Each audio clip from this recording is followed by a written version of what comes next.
Hoje nós vamos dar continuidade à nossa série de mensagens do livro Cifra Samuel.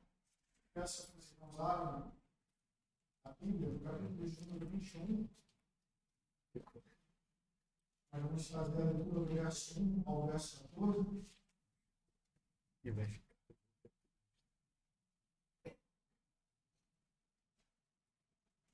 Meditaremos sobre o tema do reino de justiça. O reino de justiça.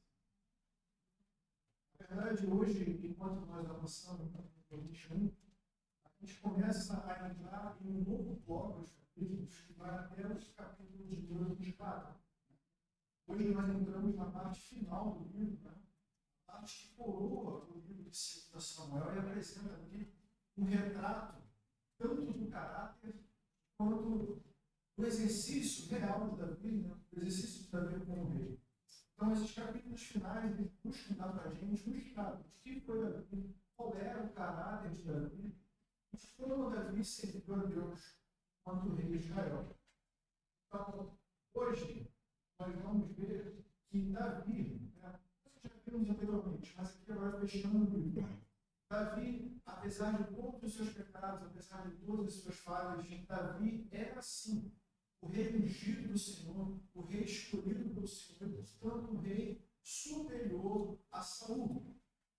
Veremos nos próximos domingos que Davi é diferente do que ele fez no passado, agora Davi vai se colocar assim, à frente do seu exército, liderando o seu exército, assumindo a sua responsabilidade como rei, embora agora mais maduro, mais velho. Veremos que, dessa forma, Davi tentando corrigir alguns erros que ele cometeu no passado. Mas veremos ainda assim que Davi continua sendo um homem de pé de barro, um homem falho, que, embora não cometa os mesmos erros, comete novos erros. E em tudo isso, nós veremos a justiça, o poder, a graça e a misericórdia de Deus, nosso Pai, e de nosso Senhor Jesus. Então, a gente avança hoje tendo excelente, olhando para Davi como o rei ungido do Senhor. É isso que a gente vai mostrar para ele. Como o rei ungido do Senhor, ele precisa colocar em prática a justiça no reino de Deus. Eu queria te convidar a fazer a leitura, a Samuel, a partir do verso 21. A partir do 21, a partir do verso 1 até o verso 14. Durante o reinado de Davi, houve uma fome que durou 3 anos. Davi consultou o Senhor, que lhe disse: a fome veio por causa de Saul e de sua família sanguinária, por terem matado os gibeonitas. O rei então mandou chamar os gibeonitas e falou: os gibeonitas não eram de origem israelita, mas remanescentes dos amorreus. Os israelitas tinham feito com eles um acordo sobre juramento, mas Saul, em seu zelo por Israel e Judá, havia tentado exterminá-los. Davi perguntou aos gibeonitas: o que posso fazer por vocês? Como posso reparar o que foi feito para que abençoem a herança do Senhor? Os gibeonitas responderam: não exigimos de Saul ou de sua família prata ou ouro, nem queremos matar ninguém em Israel. Davi perguntou: o que querem que eu faça por vocês? E eles responderam: quanto ao homem que quase nos exterminou e que pretendia destruir-nos, para que não tivéssemos lugar em Israel, que 7 descendentes dele sejam executados perante o Senhor, em Gileade, no monte do Senhor. Eu os entregarei a vocês, disse o rei. O rei poupou Mefibosete, filho de Jonas e neto de Saul, por causa do juramento feito perante o Senhor entre Davi e Jonas.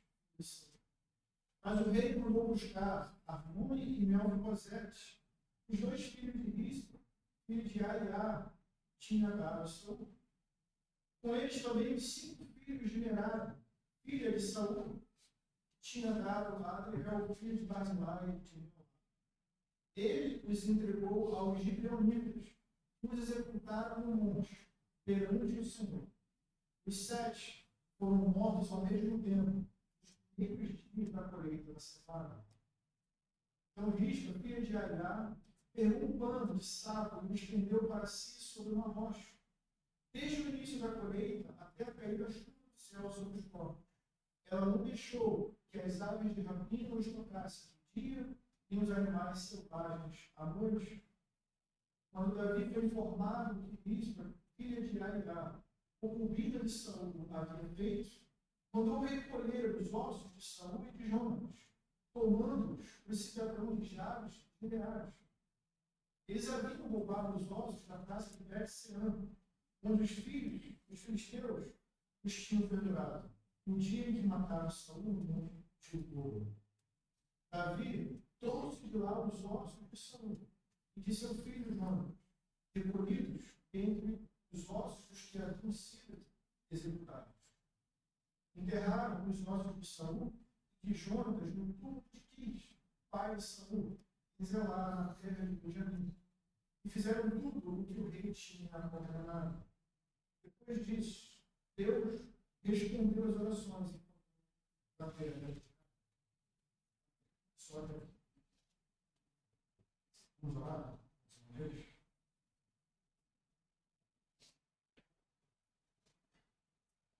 Senhor, nosso Deus e Pai, graças te damos, Deus, mais uma vez pela oportunidade de estar em sua casa. Aqui, ó Deus, como igreja, como corpo, já entoamos cânticos e louvores de gratidão ao Senhor por tudo que o Senhor fez e tem feito por nós. Também, ó Deus, alimentamos a nossa esperança, crendo que o Senhor há de fazer também. Assim cantamos, ó Deus, e assim nós queremos. E assim agora também, ó Deus, nos voltamos para a sua palavra. Ó Deus, buscando dela a instrução que vem do Senhor. Assim oramos, ó Deus, abre os nossos corações, para que possamos, ó Deus, entender, aceitar e viver de acordo com essa palavra. Oramos em nome de Jesus. Amém.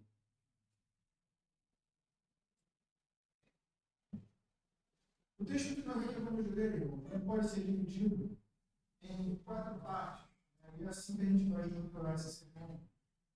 Versículo 1 ao 2, nós meditaremos sobre o que a gente vai chamar de perversão da justiça. Do versículo 3 ao 6, nós vamos observar, então, a reparação da justiça. Do versículo 7 ao 9, veremos a aplicação da justiça. Por fim, do verso 10 ao 14, veremos a honra que precede a justiça. Melhor, que sucede a justiça. Então, nós veremos algumas aplicações que são fruto desse texto. Mas, então, em primeiro lugar, eu queria ver com vocês esses versículos, número 1 e 2, que mostram para a gente o que é isso que nós estamos chamando de perversão da justiça. O texto que nós lemos começa nos mostrando que houve um período de 3 anos de fome em Israel. A gente sabe muito bem que a chuva ela não é a mesma, ela não é constante, mas ela é variável em sua quantidade, em sua intensidade. A gente sabe muito bem que alguns meses chovem mais do que outros e alguns anos chovem mais do que outros. Isso é um fato. Porém, é suspeito, Davi suspeita disso, de que 3 anos ficou sem chover na terra. E isso, obviamente, afetou toda a produção de alimentos no território de Israel, causando fome e afetando a prosperidade, o que é o povo de Deus. Existem inúmeros textos nas escrituras que mostram que, à medida que o povo fosse obediente ao Senhor, havia promessa de bênção. Mas, à medida que o povo fosse desobediente ao Senhor, havia promessa de juízo. A gente vê isso no livro de Deuteronômio. Então, quando Davi se depara com 3 anos de seu reinado, onde existe falta de chuva, existe fome, miséria, constantemente, Davi suspeita de que algo está errado. Então ele vai ao Senhor em busca de uma resposta. E o versículo 1 e o versículo 2 mostram justamente isso. O texto diz: durante o reinado de Davi, houve uma fome que durou 3 anos. Davi consultou ao Senhor e lhe disse: a fome veio por causa de Israel e de sua família sanguinária, por terem matado os gibeonitas. E aí o ponto é, quando a gente lê esse versículo, a nossa atenção se volta para pelo menos 2 coisas. Em primeiro lugar, houve fome. Em segundo lugar, a causa da fome? A causa da fome, o texto diz: Saul e seus filhos sanguinários mataram os gibeonitas. Então, a primeira parte do versículo destaca a fome, e a terceira parte do versículo destaca a causa da fome. Mas o que é central, e o que literalmente está no centro desse versículo, é que Davi consultou o Senhor e o Senhor lhe respondeu. Essa é literalmente a centralidade do versículo 1. Temos a fome e a causa da fome, mas além disso tudo, temos o fato de que o rei Davi consultou o Senhor e o Senhor lhe respondeu. Vejam que o texto começa mostrando para a gente um homem que busca o Senhor e que tem interesse em saber o que o Senhor tem a lhe responder. E isso é algo maravilhoso. É tão maravilhoso saber que Davi estava interessado em saber o que o Senhor tinha a dizer. Mas também é igualmente maravilhoso saber que o Senhor estava interessado em responder. Isso é algo que deve chamar a nossa atenção. Não apenas o interesse de Davi, mas especialmente a disposição de Deus em querer se relacionar com os homens. O absurdo, porém, é o fato de que alguns homens demonstram ter interesse em se relacionar com Deus. E a gente vai ver que isso é a causa de grandes mazelas na sociedade. Inclusive, é o que acontece no nosso texto. O texto prossegue mostrando que, diferente de Saul e Davi, Saul tem uma outra postura. Saul também age no meio do reino quando era rei. Mas a motivação de Saul é completamente diferente da motivação de Davi. O versículo 2 diz que Davi, pelo que Saul, agiu no zelo. Mas o zelo de Saul foi contra de Israel e de Judá. Quando que o zelo de Davi, a gente vai ver isso, é por causa do Senhor e por causa da sua palavra. E aí o que a gente percebe no texto é que quando Saul age ouvindo única e exclusivamente o conselho do seu próprio coração, age por zelo a Israel e a Judá, ao invés de agir por zelo a Deus. Então ele tenta praticar um ato de justiça. Mas o resultado é um ato de injustiça. E não poderia ser diferente. Porque o que a gente vai ver isso é que quando os homens eles decidem viver e agir no mundo criado por Deus, a parte de Deus, então todo o conceito de amor é derrubado, todo o conceito de bondade passa a ser derrubado, e todo o conceito de justiça passa a ser derrubado. Saul agiu por zelo ao povo, o que necessariamente implica também em zelo a si mesmo, coisas que eram. A implicação disso aqui é ser bem visto pelo povo geral. Porém, o que a gente vê é que isso se configurou como um ato de injustiça e deu consequências. Depois de 3 anos. Isto é, por que isso foi considerado um ato de injustiça? Quem eram os gibeonitas? Lembra? Os gibeonitas moravam na terra e eram descendentes dos hebreus, ou seja, eles viviam ali na região. Os gibeonitas eram um povo estrangeiro, não eram israelitas. Tinham seus próprios deuses, tinham a sua própria cultura. Afinal de contas, então, por que foi um ato de injustiça quando Saul decidiu eliminar no meio do povo esses estrangeiros, esses símbolos, esses padrões? A resposta está há 400 anos antes desse documento. Lá na época em que Josué liderava o povo na conquista da terra prometida. Naquela época, os irmãos sabem, Deus tinha libertado Israel das mãos dos egípcios, tinha aberto o Mar Vermelho. A notícia que o poder de Deus estava se espalhando por toda a terra. E essa notícia chegou aos gibeonitas, que ouviram falar que Deus, através de Josué, tinha inclusive destruído cidades fortificadas, como foi o caso das muralhas de Jericó. Essa notícia se espalhou e os gibeonitas tiveram medo. Nós também vamos morrer. Então, o texto lá de Josué, capítulo 9, mostra isso. Os gibeonitas, eles armam, então, uma trama. Eles fingem que não são um povo da terra, eles fingem que são um povo de terras distantes, e eles vão até Josué, eles vão até os israelitas, e propõem um acordo, uma aliança de paz. Eu queria ver isso com você. Abre comigo, por favor. Josué, capítulo 9.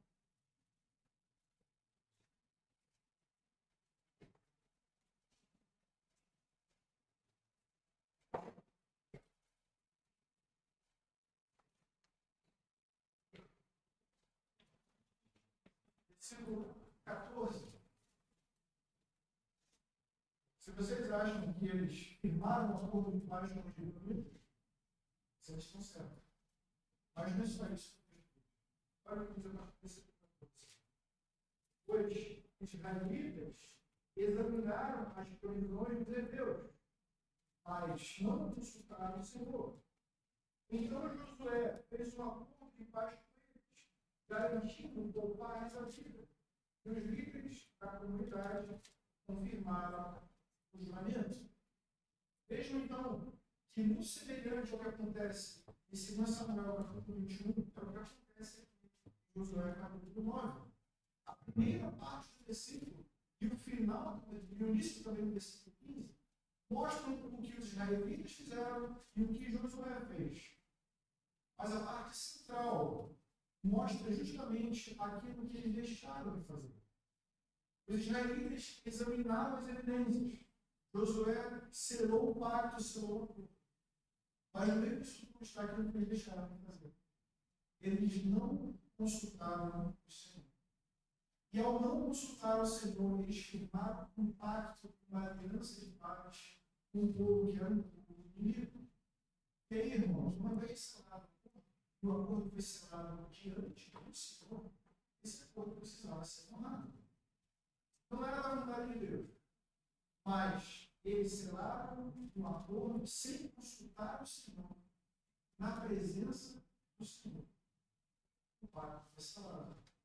Esse pacto foi selado por Josué, foi honrado por Josué e foi honrado até o período de Saul, quando ele, ouvindo os conselhos do seu próprio coração e sem consultar o Senhor, decidiu fazer aquilo que parecia justo aos seus olhos.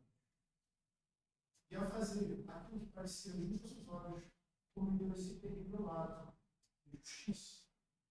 E o texto mostra para a gente, porém, é que todo ato de injustiça deve ser reparado. A justiça, ela pede reparação. E é isso que acontece nesse versículo. Nós vemos a partir do versículo 3 que Davi, ele vai até os gibeonitas e ele começa a ver o que precisa fazer para reparar o erro. E a resposta dos gibeonitas é muito categórica. A gente não quer prata, a gente não quer ouro, a gente não quer a morte de ninguém inocente. Mas foi a casa de Saul que cometeu a transgressão. Foi a casa de Saul que cometeu esse ato de injustiça. Então também deve ser a casa de Saul que deve pagar os seus pecados. O texto diz que os gibeonitas querem 7 descendentes. 7. Obviamente a gente sabe que Saul e seus filhos mataram muito mais do que apenas 7 gibeonitas. Mas no mundo ocidental, no mundo oriental, no Oriente Próximo, o número 7 ele tem essa conotação de completude. Então, de forma muito simbólica, para os gibeonitas, a morte de 7 descendentes de Saul era como se, simbolicamente, toda a casa de Saul, toda a completude da casa de Saul, estivesse pagando pelo preço dos crimes. Então, 7 parecia um número adequado. E 7 deveriam ser entregues para que a justiça fosse feita. É isso que nós vemos nesse versículo. A reparação da justiça. O que acontece em seguida, então, é a aplicação da justiça. E nós vemos aqui todo o cuidado de Davi para que a justiça fosse aplicada sem que uma nova injustiça fosse cometida. O texto começa mostrando que Davi teve cuidado de honrar o pacto que ele fez com Saul e com Jonas. Um pacto de preservar a casa de Saul, um pacto de usar de misericórdia com Jonas. Então ele vai aplicar a justiça, mas vai poupar, por exemplo, Mefibosete, que era filho de Jonas, neto de Saul. Porém, ainda assim, outros 7 precisam ser. 5 filhos de Merari e 2 filhos de Miriam, que são esses que não mencionados. Vejam que a justiça é executada e ela é executada a despeito de todas as considerações do mundo. Vocês acham que essa atitude de Davi ela foi bem vista em Israel? Lembram que Davi já foi acusado de matar a casa de Saul, de matar a Saul? E Davi já foi acusado de ser assassino.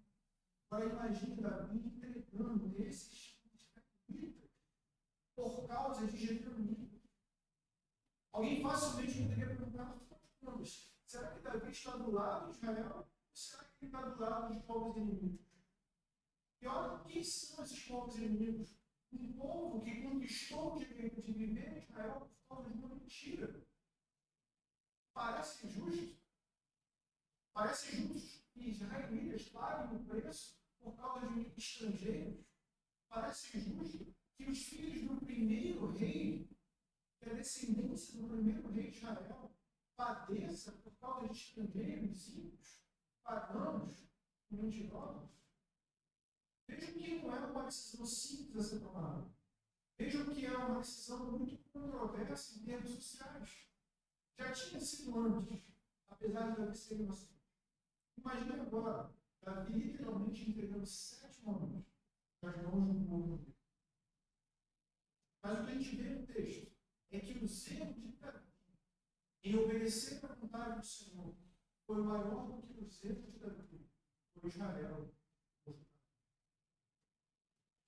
Diferente de Saul, a gente vê a prioridade de Davi em fazer aquilo que aos olhos de Deus é justo, ao invés de fazer aquilo que aos olhos do povo lhes parece justo. Davi tomou uma escolha difícil, mas ele não é não. Ele prefere honrar o Senhor do que honrar os homens. Prefere zelo pelo Senhor que zelo pela sua própria. Ele aplica a justiça. Vejam que interessante, no texto 15, esses homens foram enterrados, foram executados na cidade natal de Saul. Só para gerar mais polêmica no Israel. Eles são executados na terra natal de Saul. Com certeza isso deve ter repercutido mal no mundo. Mas essa não era a preocupação e nem a prioridade. O texto mostra como fala com vocês o que acontece quando Davi aplica a justiça. Versículo 7 diz: o rei poupou Mefibosete, filho de Jonas, neto de Saul, por causa do juramento feito perante o Senhor entre Davi e Jonas, filho de Saul. Mas o rei mandou buscar Armônio e Mefibosete, os 2 filhos de Eliá, que tinham dado a Saul. Com eles também os 5 filhos de Merari, filho de Saul, que tinham dado a Abigail, filho de Barzilai, de Moab. Ele os entregou aos gibeonitas, que os executaram no monte perante o Senhor.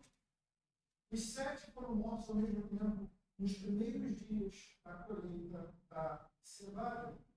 E aí o texto começa a descrever então as consequências da justiça executada. Versículo 10. Então o bispo, filho de Agar, pegou um pano de saco e o estendeu para si sobre uma rocha. Desde o início da colheita até o cair da chuva do céu sobre os povos, ela não deixou que as aves da rapina os tocassem de dia e os animais selvagens à noite. Ou seja, ela monta uma espécie de tenda, ela monta praticamente um acampamento com a intenção de proteger os corpos daqueles que tinham sido mortos. era um risco, considerado uma espécie de maldição, quando as aves vinham e comiam os corpos daqueles homens falecidos. Então, a mão uma tenda que protege o corpo dos filhos, tanto da chuva quanto das aves. E aí, irmãos, a gente não quer aqui menosprezar a dor e o luto dessa mulher. Mas vejam que o foco do texto é mostrar para a gente a atitude dela em tentar honrar a sua dedicação em prol dos seus filhos ainda que já estivessem mortos. O efeito disso no reino é tão grande que a notícia chega até Davi e Davi imita a mesma atitude. Ele lembra que os alçadas de Saúl e também que Jonas estão roubados, estão jogados no campo. Então, seguindo o exemplo de devoção daquela mulher, o próprio rei é influenciado. E ele decide, então, buscar aquela ossada e colocar ela no lugar devido. Ele tira os ossos do meio do campo, aí os seus pratos, deposita eles no lugar de honra. Isso tem um valor significativo. Porque se é verdade que atos de injustiça, como nós vimos em capítulos anteriores, contaminam a sociedade com atos também de injustiça, também é verdade que quando a justiça é aplicada no reino de Deus, isso abre um caminho para que condutas honrosas sejam praticadas. A injustiça favorece atos de liberdade, atos de paz justa. Mas isso não acontecer. A aplicação da justiça abre a possibilidade para que o povo pratique atos honrosos. Que esses atos honrosos sejam limitados, sejam inclusive no próprio. Então veja que a aplicação da justiça trouxe inicialmente dor, mas trouxe também honra ao povo, honra ao rei. Honra, pois a justiça tinha sido reivindicada e aplicada no mundo. A conclusão desse texto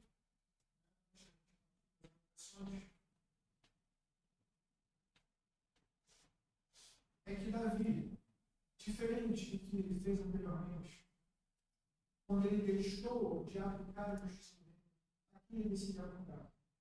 E ele aplica a justiça do reino tendo um referencial: o zelo pelo Senhor por sua palavra. O texto começa mostrando que ele consulta o Senhor e diante da palavra do Senhor ele age então em prol do reino. Diferente de Saúl, que zelou por Israel e por Judá, que priorizou a vontade do povo em detrimento da vontade de Deus, Davi vai e aplica a justiça do reino, independentemente da forma como essa justiça seria percebida pelo povo. E a gente viu que essa justiça gerou consequências positivas no meio da sociedade, no meio do povo. Embora tenha sido uma medida difícil, dolorosa, os benefícios que vieram dela foram altamente reconhecidos, até mesmo pelo próprio. Por fim, o que fica claro no texto é que por meio da injustiça de um homem, todo o reino mergulhou no caos. Todo o reino mergulhou em miséria. Mas também foi por causa do ato de justiça de um único homem que esse reino foi restaurado à sua condição. Obviamente que isso nos lembra dos feitos do nosso Senhor Jesus Cristo. Vou falar isso mais pra frente. Mas eu queria, antes disso, refletir sobre algumas aplicações que são fruto desse texto. Em primeiro lugar, percebam que o cristão, ele é alguém interessado em buscar o Senhor e em fazer a sua vontade. No texto que vimos, um homem busca o Senhor e busca com a intenção de saber aquilo que o Senhor tem a lhe dizer. E como eu disse antes, tão interessante quanto isso, tão impressionante quanto isso, é o fato de que o Senhor está interessado em responder. É verdade que, por um lado, um grupo de homens insiste em viver no mundo de Deus, no mundo criado por Deus, como se Deus não existisse. É verdade que existe um grupo de homens que insiste em viver neste mundo uma vida de impiedade, não considerando a Deus, a vontade de Deus, não tendo valor pela sua palavra e não se interessando em saber aquilo que Deus tem a dizer. Vivem de forma ímpia. Mas, por outro lado, também é verdade que muitas vezes nós, que somos cristãos, muitas vezes nos voltamos para Deus e oramos, mas oramos sem crer, oramos sem esperar, oramos sem nutrir a expectativa de que seremos ouvidos e respondidos pelo Senhor. E isso também é grave. Vejam que Davi ora, ele consulta o Senhor e o Senhor responde. Nós que buscamos o Senhor, precisamos buscar o Senhor esperando pela resposta que vem do Senhor.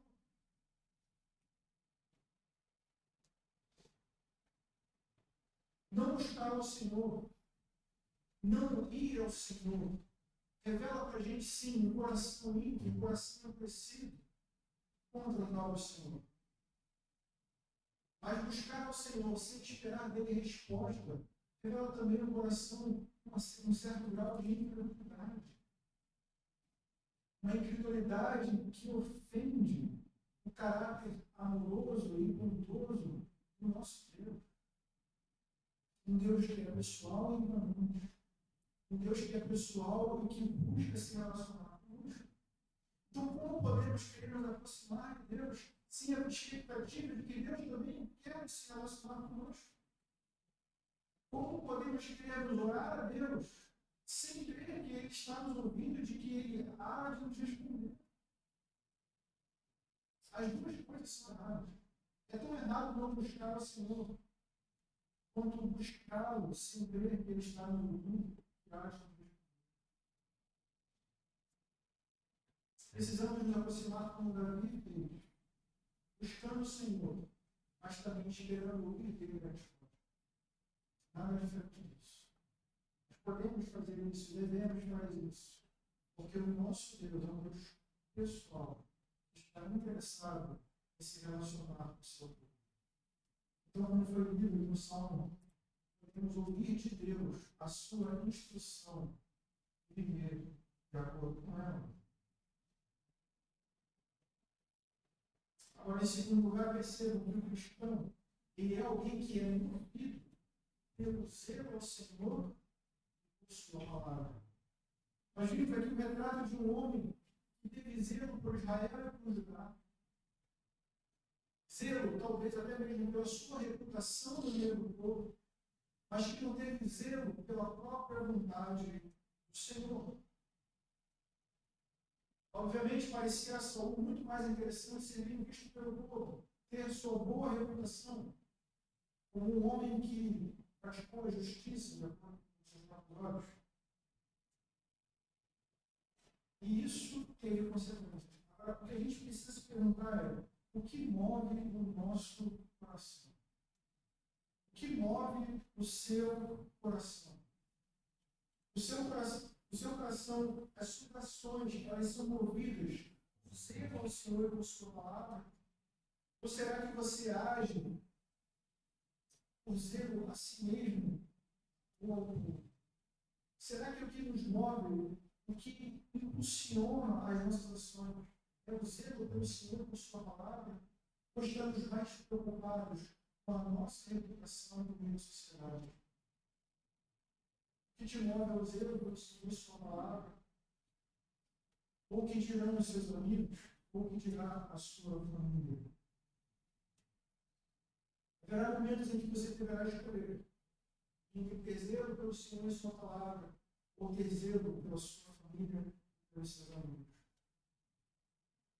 Como vimos no texto, ter zelo pelo Senhor e sua palavra, às vezes implica na rejeição. Às vezes implica em ser rejeitado pelos amigos e até mesmo pela família.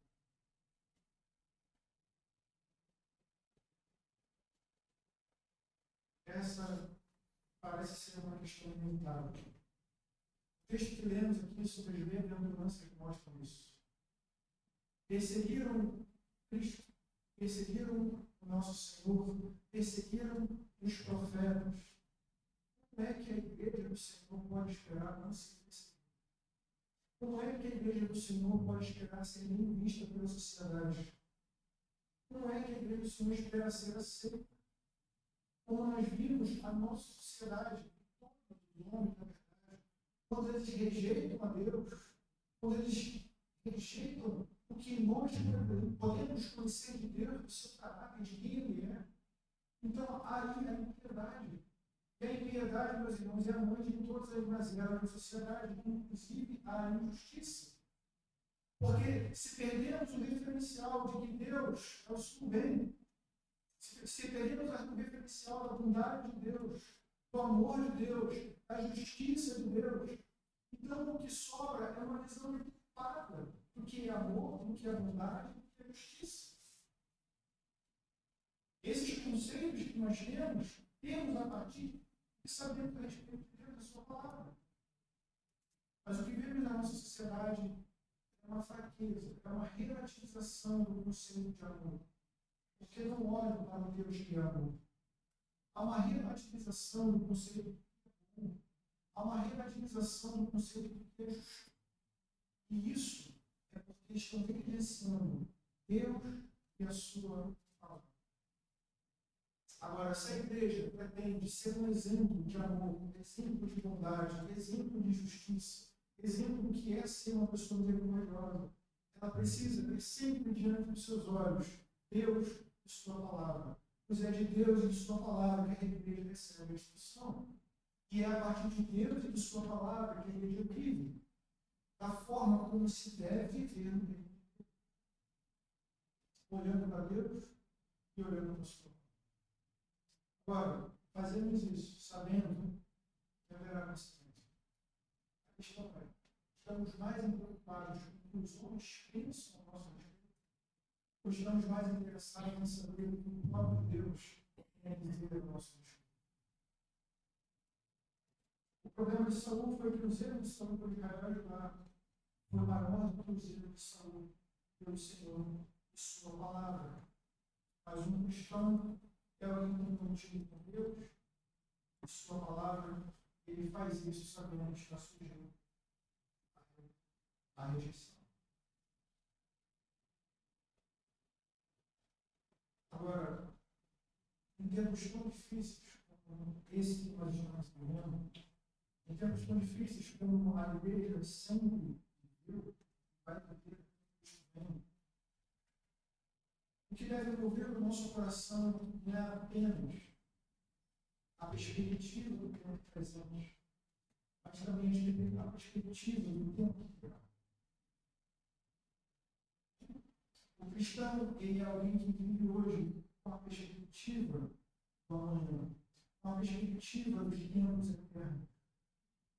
O cristão é alguém que nós dizemos, é alguém que ama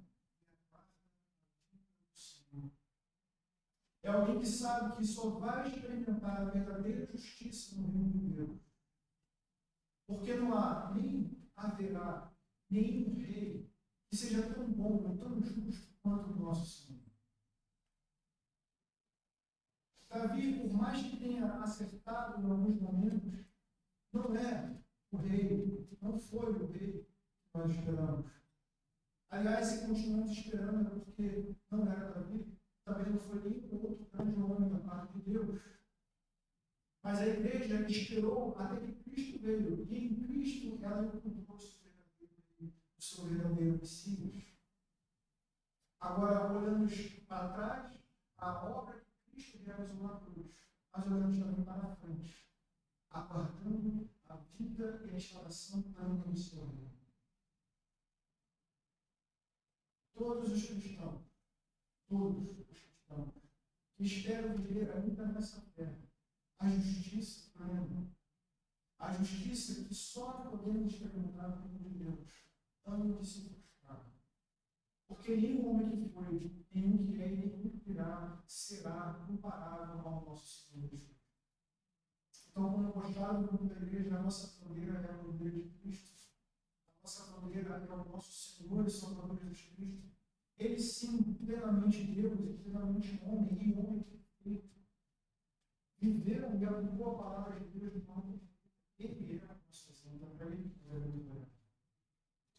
Agora, enquanto vivemos nesse mundo, devemos esperar que, assim como ele foi rejeitado, seu povo também seja rejeitado. Mas devemos olhar para o exemplo. Ele viveu pela palavra de Deus, ele viveu pela vontade do seu Pai. Como ele mesmo disse, a minha vontade é fazer a vontade.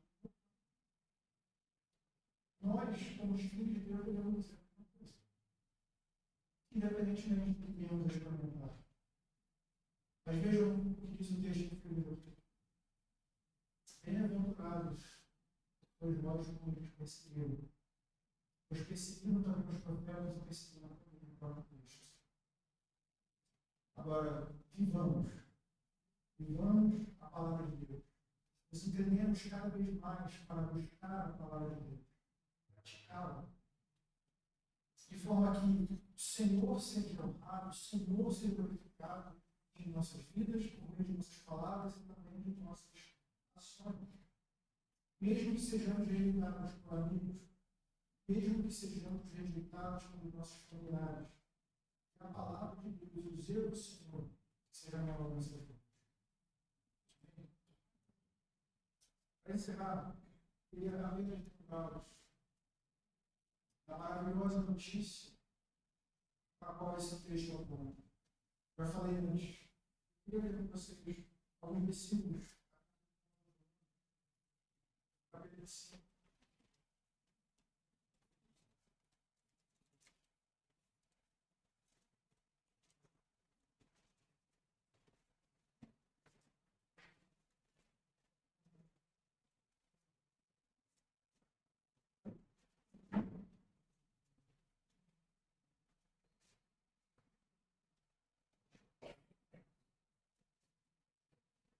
O texto que nós lemos mostra a execução dos juízos de Deus, mostra o povo vivendo em miséria, vivendo em período de fome, por causa de um único homem.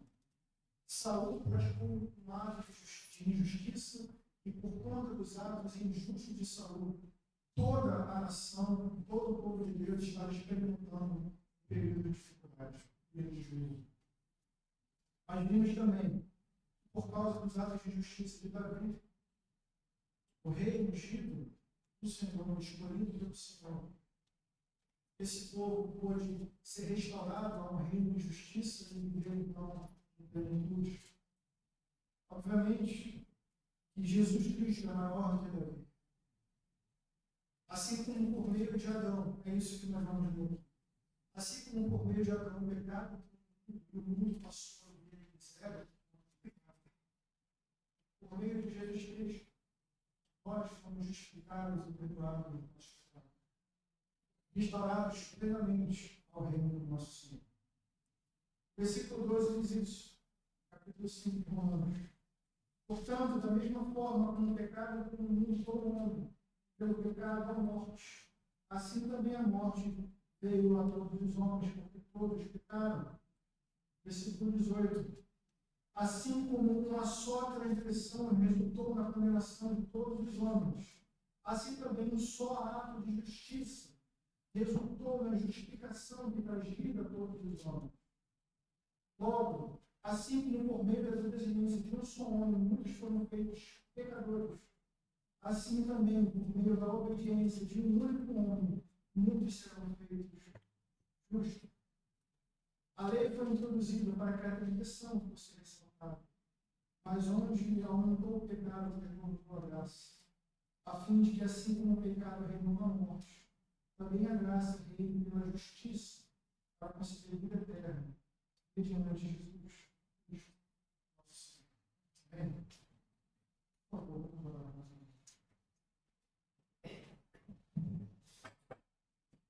Senhor, nosso Deus e Pai, queremos, ó Deus, voltarmos a Ti mais uma vez, sabendo, ó Deus, e reconhecendo que o Senhor ouve a nossa oração.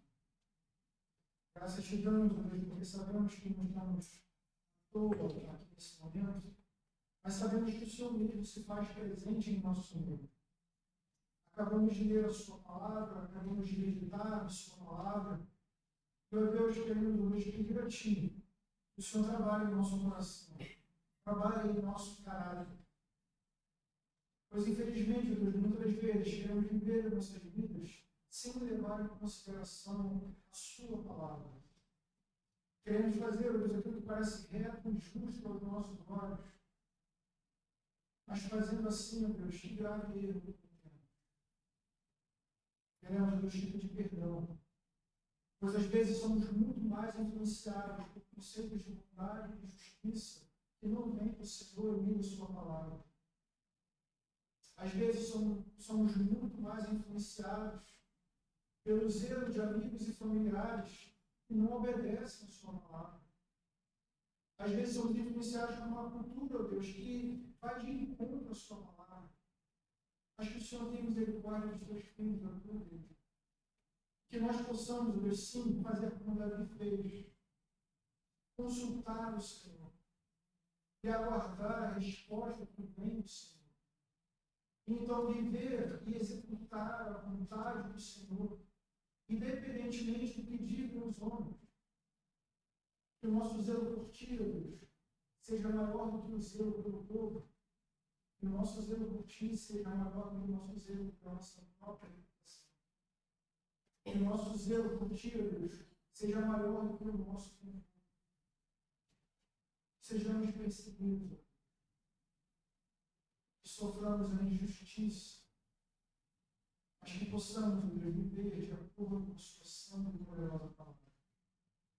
Aguardando, Deus, o Teu reino, aonde a justiça é plena e verdadeira. Aguardando a vinda do nosso Senhor Jesus Cristo, que é o Rei verdadeiro, pleno de graça, de verdade, de bondade, de justiça. Que a nossa esperança, Deus, seja depositada no Senhor. E que enquanto vivemos nesse mundo, possamos olhar para Ti e somente para Ti. Olhar para a Tua palavra e viver por ela.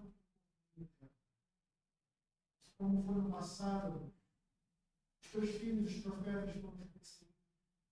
O próprio Cristo foi perseguido, a Sua igreja há de ser perseguida. Mas cremos, Deus, e descansamos na promessa de que o Senhor não nos deixou órfãos. O Senhor não nos deixou só. O Senhor deixou com a Sua palavra, com a presença poderosa do Teu Espírito Santo.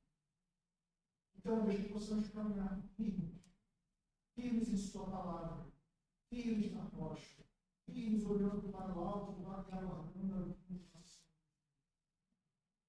Ó Deus, nossos olhos estejam sempre amando e aguardando a Sua vinda. E até lá, Deus, que o Senhor possa nos encontrar fiéis ao Senhor e fiéis à Sua palavra. Assim, no nome do Senhor.